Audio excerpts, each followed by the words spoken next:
And welcome back, Gamer Nation. Another episode of 80 Days brought to you by Scarlet Ranger. The last time we left off, we're in San Pedro. Let's see what we need to buy. We could buy another gun. A wind scarf. A hooded cloak. The Urban Traveler set. I feel like I want to buy another gun. I'm sure he's going to bitch at me for it, but whatever.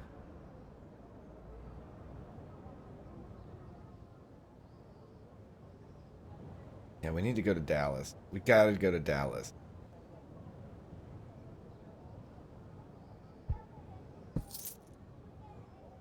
Uh,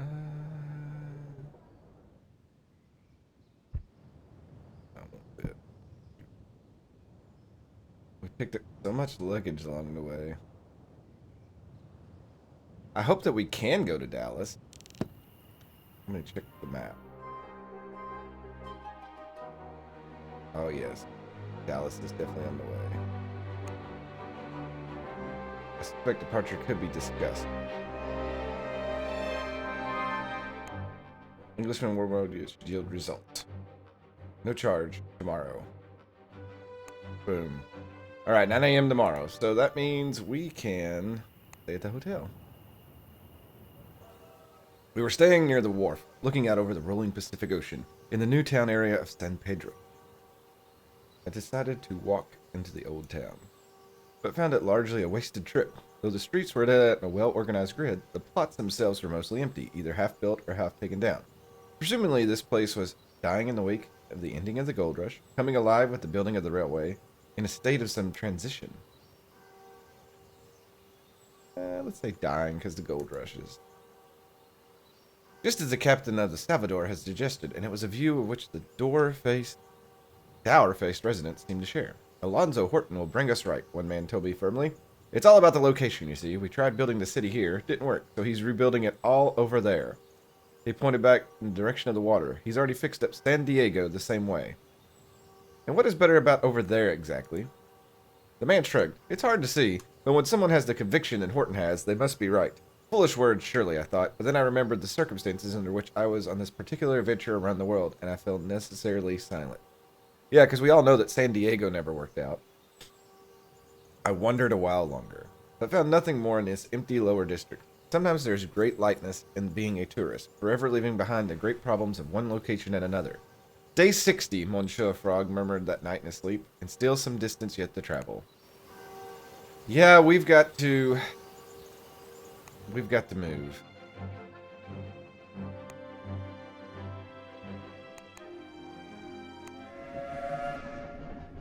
to, I don't know if I'm going to make it. We boarded the Texas and Pacific Railway, a decent stretch of railroad by all accounts which joined the west coast to south. It lacked the speed of an airship, but at least it was reasonably comfortable.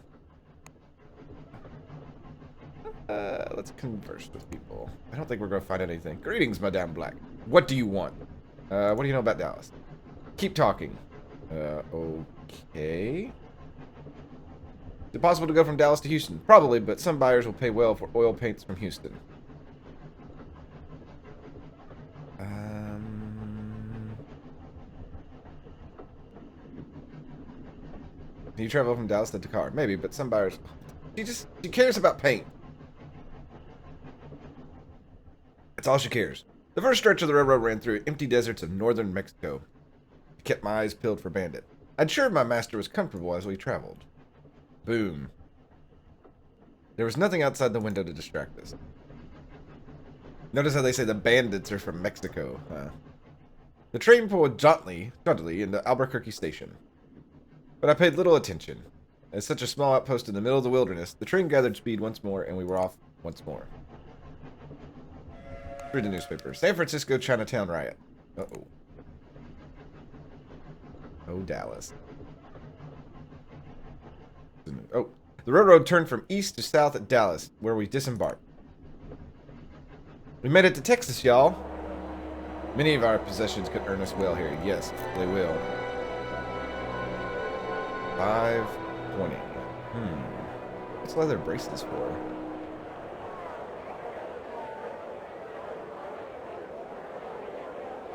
Well, let's sell these guns.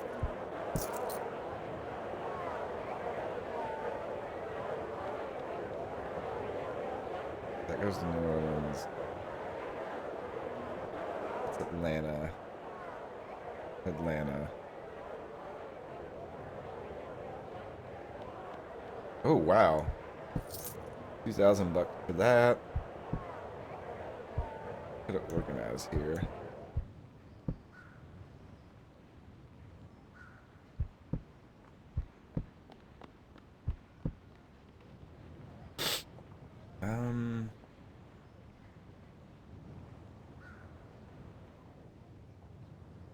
Left of the law step.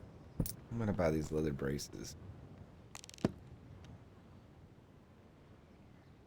Let's plan. New Orleans and then Atlanta, probably. Credit. No charge tomorrow. Boom. Okay. I guess we need to crash for the night. Let's see what's going to happen in Dallas. I flew into Dallas, but never visited Dallas. Well, Fort Worth. Not really Dallas, Dallas. Dallas proper.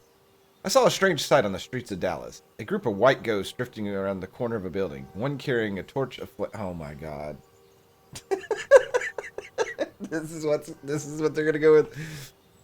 I watched them until they were out of sight, and felt a chill that gripped the base of my spine that would not let go. The city has a curse on it, and I wanted nothing but to leave as soon as we could. Relations with Fogg have improved slightly. What time is our thing? Parts at 9 a.m. Well, I guess we need to take it now. We're not gonna have time to. We're not gonna have time to really do our 4-hour search to find paths. We rejoined the Texas and Pacific Railways for the next stretch of our journey. Talk to people. Greetings, Madame Minkston. Can I help you? New Orleans to New York. Apparently New Orleans is connected to New York, is that right? On the subject of trains, I heard my uncle designed parts for the Western Atlantic Railroad from Chicago to Atlanta. You are not listening one bit. I don't know where Ponta Delgada is. Possible travel from New York to Toronto? No idea, but now they still listen to the best whiskey in all Canada in Toronto. Yes, because I want whiskey from Canada. Look, some buyers will pay well for top hats. What is the... Can I be done with you? He's not helping me at all. The stretch of track was unremarkable. I passed the time eavesdropping. Hoping to find options for our next leg, and I picked up from a nervous Irish soldier that the Haitians in Panama City have some of the fastest aircraft in the world, but these strange ships have feathers. We entered the evening, and the coastline became visible, and we entered the heady surroundings of New Orleans. New Orleans, y'all. Alright. Let's plan for our trip first. I don't know what happens once we get over here. We need to cross. Oh, Ponta Delgada. I need to find out. $98, 11 a.m. tomorrow. Okay, cool. So we'll have time to, like...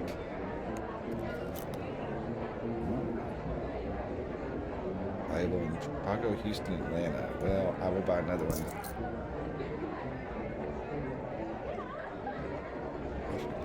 Congress. Ooh.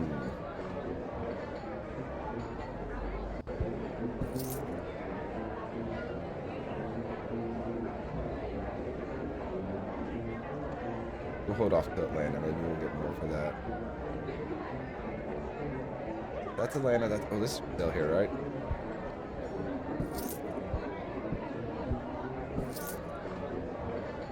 Okay. I think we're good on that. Let's crash for the night, and then we'll hit Atlanta, and then hopefully up to New York. I met Death in a smoke-wreathed red-lit bar in New Orleans as the jazz band struck up another tune. He offered to buy me bourbon. Holy Mother of Heaven, I blasphemed succinctly as some of the other patrons snickered. Death pulled off his Masterville handsome cafe a latte features and dark green eyes, and then extended a skeletal hand to me. You gave me a fright, I admitted. My deepest apologies, monsieur. I am Death at our neighborhood Mardi Gras, and I am practicing my role. He took my proffered hand and brought the back of it to the lips for a gallant kiss. He flicked me a rather unmistakable look under his dark lashes. To be so clearly desired by death was unnerving. I found my feet, shaking, and stepped back. He tilted his face to the side. Do you find my color displeasing? He asked with a lazy smile. Not that. He laughed low and pleasing. It matters little, mon cher. There are many white men in New Orleans who do. In spite of it, I am a free man. Oh, I didn't know that he was black. I didn't care about that. Death resumed his mask. I just thought he was hitting on me, and I just kind of didn't want to swing that way. I do not believe in prophecy, but the chill of his cold fingers on my face sent a thrill of fear through me. Abandoning dignity, I ran from the bar, nerves rattling like knuckle bones in a cut. What time does this thing leave?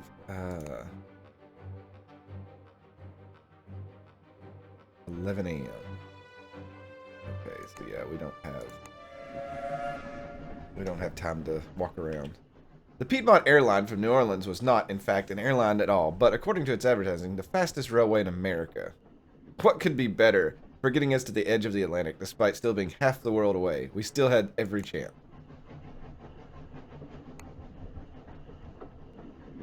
Greetings, Monsieur Legard. Tickets, please. Atlanta to New York. I heard that one could travel aboard the Canadian Pacific Railway from New York to Ottawa. Okay, Ponte Delgado. Is it possible to go from New York to Ponte Delgado? Most likely not. Now tell me, do you play football? Yes. I've played a few times. I'm trying to start a league back home. Can you go to Atlanta to... What about Washington?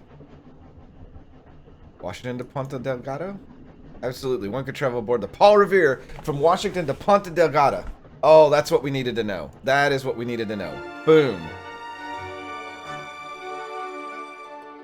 That may have just helped us.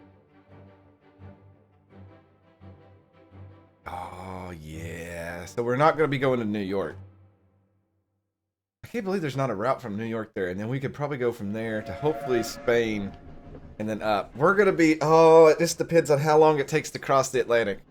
We settled ourselves in a carriage with one other occupant, an extremely large man who introduced himself as Charlie Sullivan, a lad from Birmingham, who had grown in something the size of a warehouse building, who was most impressively sculpted, who spoke rather dimly but was quite the Hulk. Let's say that. Especially around the neck and upper arms. His mustaches were nonetheless perfect.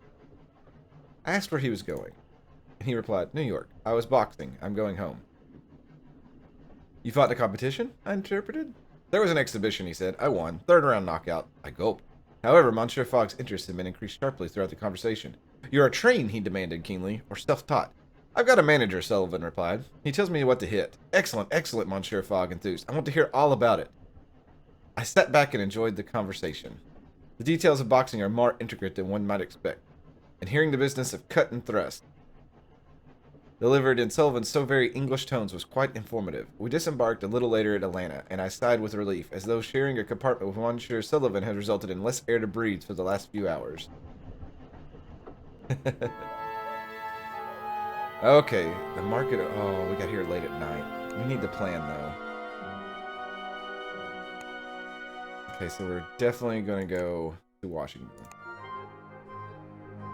Okay, 98 bucks. And then, like I said, we'll shoot here, and then... Oh my god, if we can go from here to here, we should be okay. But I wouldn't mind going to Spain, and then, like, Nice, and then up. We'll have to definitely get some information.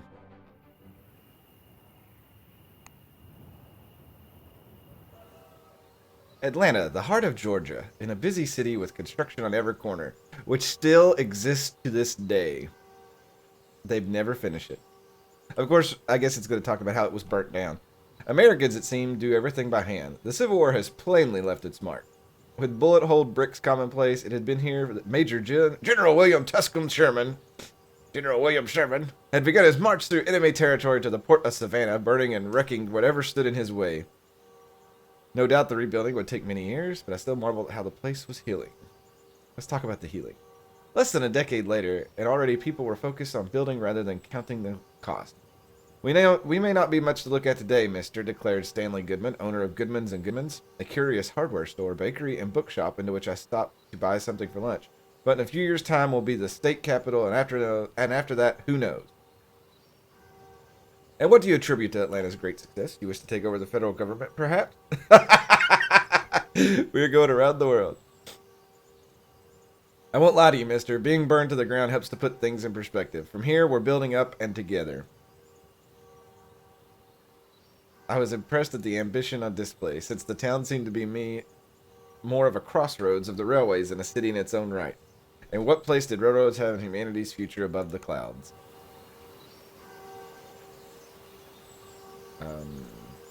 What time did that thing leave? Oh, 10 a.m. Okay. I just want to make sure I can make the market.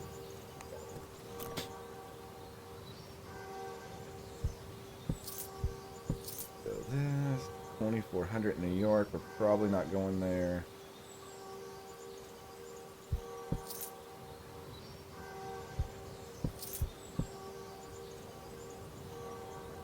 I don't need that. The Gideon's Bible. I just misspelled the word, or misspelled the word Bible. I want this false passport, just in case, in this. Alright, let's embark.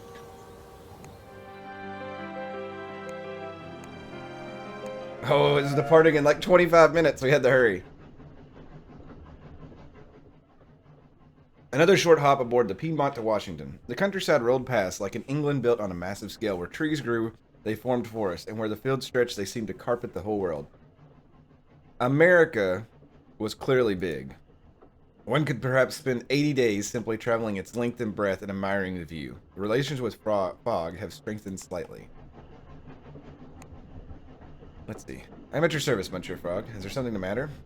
Journey. We still have got to cross the Atlantic, Monsieur. You must find a route that will get us as close to Europe as possible. The journey will be most expensive, indeed, but we can earn a little from buying and selling our possessions. Very good. We've already found a route. The train was fast as advertised, and we arrived in Washington in short order without incident. Relations with Fogg have strengthened. Alright, we are Washington. Top hats could earn us well here. Let's do our overview. We visited 19 cities, which is just crazy. We've traveled 22,000 miles. The path there. We're well-heeled. We're passionate. We're very strong at valeting. And he's comfortable with us. Okay. Alright, let's crash for the night. People were somewhat wary of Monsieur Fogg as we roamed the streets of Washington. Several buildings had not been rebuilt since the burning of the city by English forces in 1812.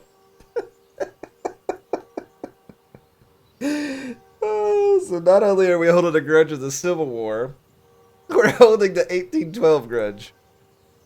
I can understand it, remembering the terrible feeling of being under attack from my own time and during the siege of Paris. Still, not everyone was cold. A few people were out to make a quick buck, as is right and proper, as seems to be typical treatment for tourists worldwide. Do you want the full tour, gentlemen? Said Hank Hindberry, a man with smooth dark skin and fine leather jacket who strolled up to us, as though we were cowboys on his main street, as though the sight of an English gentleman and his battled valet were par to his normal fare. We're looking to leave as fast as possible. Leave? Well, where to now? He smiled. You haven't seen what this place has to offer. And what does this place have to offer? Everything, he replied, spreading his hands wide. Hank leant in closer. Tell me now, he purred. What's your poison? Cognac? We're quite unaccustomed to being poisoned. Gambling? Transportation. Transportation, I replied steadfastly. We need the fastest way to London. Left the gas on, did you? He joked. The fastest way I know is the airship from New York, but there's also the route via Ponta Delgada. Why does an airship route go to Ponta Delgada? Is the airship fast? And from the... Wait. Airship from New York. Ooh. We may be going to New York. I might have screwed up selling some of that stuff. Why does an airship route go to Ponta Delgada? I demanded. Where even is that? How the hell would I know? He shot back. Now, do you want to see the city has to offer, or are you just wasting my time? Are we wasting your time? I sputtered indignantly. Ack! You fellows are no hope, Hank replied, then took his leave abruptly. A narrow shave, I suspect, Monsieur Fogg confided as we stepped away. How unlike him to have an opinion. I think perhaps Monsieur Fogg dislikes Americans as much as they dislike him. So we found our route. And that would end it. Well, we need to plan if we're going to take that. Arrives Saturday. Oh my god. Let's do no charge tomorrow. That gives us time to explore and hit the market. Egyptian cigars. So we could sell that in New York. We'll end up with some money.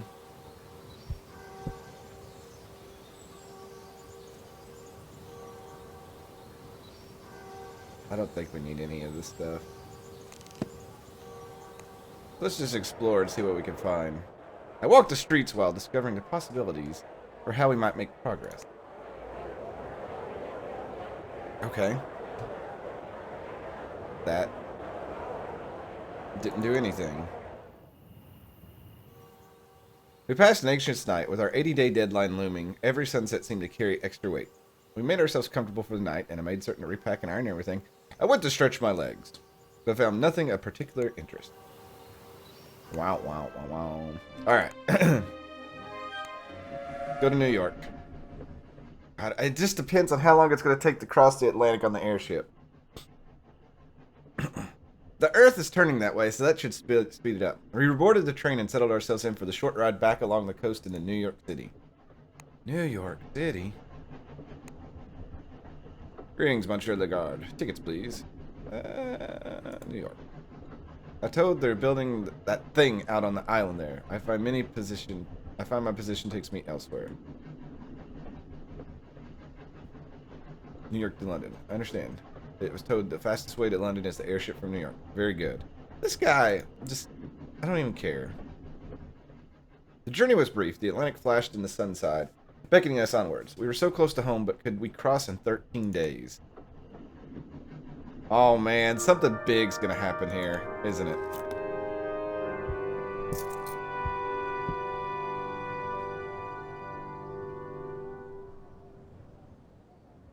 A penny black. Interesting. I'm gonna buy these apples. It's buffalo hide. Superb haggling, Passepartout. Whatever my name is. Okay, so... Good lord. No charge tomorrow.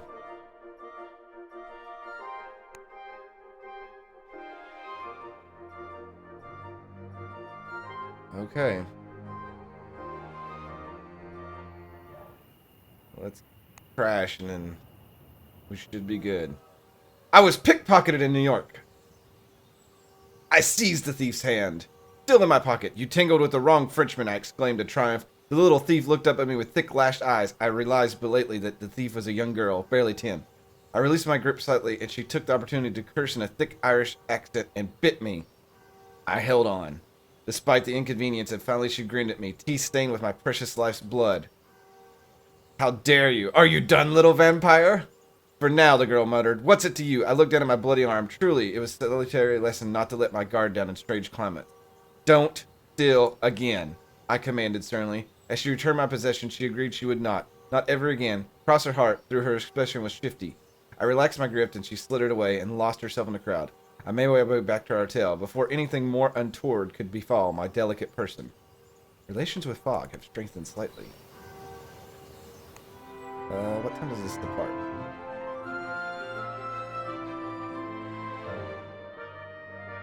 Oh my god. 3 p.m. So we could technically do our explore. So there's a route from New York to... Oh, we could go to Reykjavik.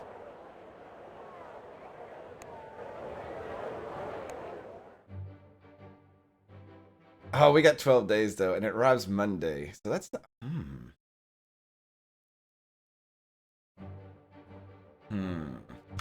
Man, what do I want to do here? Do I want to try to go to Reykjavik? Go to Iceland and then come down? Or do we go straight for London and win the game? I think we go to London. Let's do this. Let's knock this out.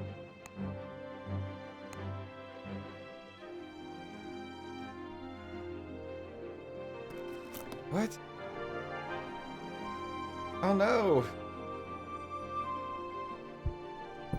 I can't take some of this stuff.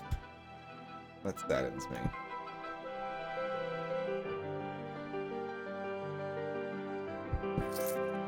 Alright.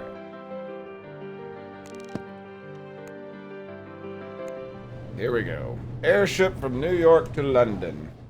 We left New York aboard the Henrietta, an old Confederate airship converted to the transatlantic mail carrier. We would reach London in 3 days, barring an unexpected delay. Oh man. Adventurer's Fogg expected back shortly. They must have telegraphed it over to New York, from New York. The ocean tore along beneath us. I enjoyed talking to no one. There was nothing I needed to know, no one to charm, flatter, or beguile into giving us aid. There was only the wind and the time, and we could control neither.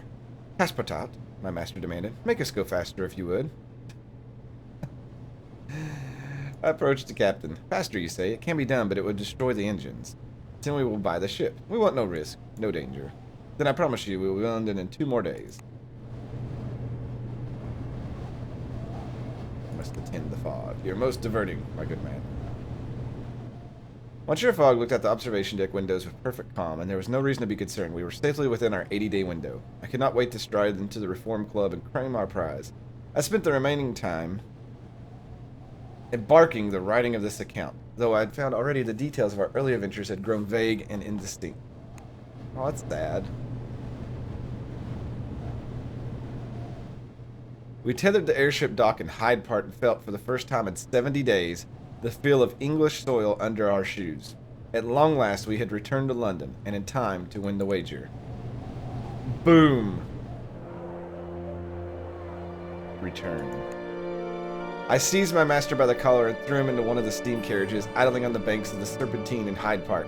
To the Reform Club, I shouted, throwing 50 pounds at the driver as inducement to speed, telling the driver we were on urgent business for Her Majesty the Queen, before ejecting the driver from the seat and taking the wheel myself. No, we'll throw 50 pounds at him. And you'll have another 50 when we arrive. Now drive. There is no need for such unseemly haste, Passepartout, my master noted, but I was a man possessed.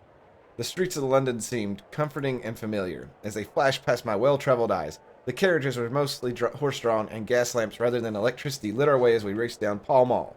The carriages barely shuddered to a steam-hissing stop before I dragged my master from his seat and up the steps to the imposing doors of the Reform Club. I released him only when we reached the great saloon where my master's five antagonists stood from their chairs, gasping in an attitude of great shock. Monsieur Fogg only straightened a little and said in his calm voice, "Gentlemen, here I am." The room erupted into cheers, and I staggered to the nearest chair. I like that other word. Where did the crowd come from? And I staggered to the nearest chair and collapsed heavily into it, my hands shaking. I realized as though a spell had suddenly broken that we had succeeded, and my master had won £20,000. With the 4,000 we began with, our remaining funds, it was in fact a profit of over 20,000, a superb outcome. My heart began to beat again as I saw for the first time the crowds who had forced their way into the club to witness the momentous occasion. A journalist in dark blue bonnet caught my eye. "And you must be the loyal valet Passepartout," she said. "How can you possibly know that?" "Ah, madame, you have a sharp eye, for indeed I am." I'm going to ask, how does she know this?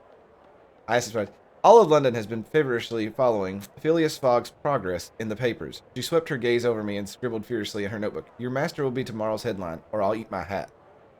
It's a fine hat. "I'm quite overwhelmed," I admitted. "I'm not surprised," she agreed. "You should sit down." I pushed my way through to Monsieur Fogg, who had been nearly swallowed by congratulatory crowds. "You have won the bet, monsieur," I told him, and seized my master by the hand and shook it, as though saying it aloud once more would make it more real. I told him, and squeezed my master by the hand and shook it as though we were two equals and not merely a master and servant. Monsieur Fogg pressed my hand warmly and did not remark even once upon the impropriety of my gesture. Indeed, his cool gaze did not so much as waver or soften. I believe he welcomed the chance to shake my hand. "Any gentleman would be fortunate to call you his valet, and you have been a worthy companion to me besides," Monsieur Fogg said, and I knew that, from him, there could be no higher praise. Mr. Fogg, the blue-bonneted journalist cried, interrupting our conversation. "What next for the great adventurer, Phileas Fogg, and his loyal valet, Passepartout?" My master looked at me. I returned a glance. I've always wondered what is at the center of the earth. I looked around at faces of the assembled crowd and quirked an eyebrow. Anyone care to make a wager? Monsieur Fogg refrained from rolling his eyes. I believe he said with great deliberation that tonight I will have supper and go to bed. Come, Passepartout. It grows late. Yes, Monsieur Fogg, I said and followed. Your journey around the world is complete. We did it! We made it in 70 days. How about that? The time, celebrated Englishman Phileas Fogg wins round the world wager. Journey completed in 70 days beside the sheer size of the world. Airlift by pirates in Europe and failed mutiny en route to San Francisco. So there you have it. 26,440 miles. Trains were our favorite transport. We finished with 20,000 pounds. Whatever a pound is. Lots by land, not as much by air. We spent 23,000. Well-heeled. Passionate.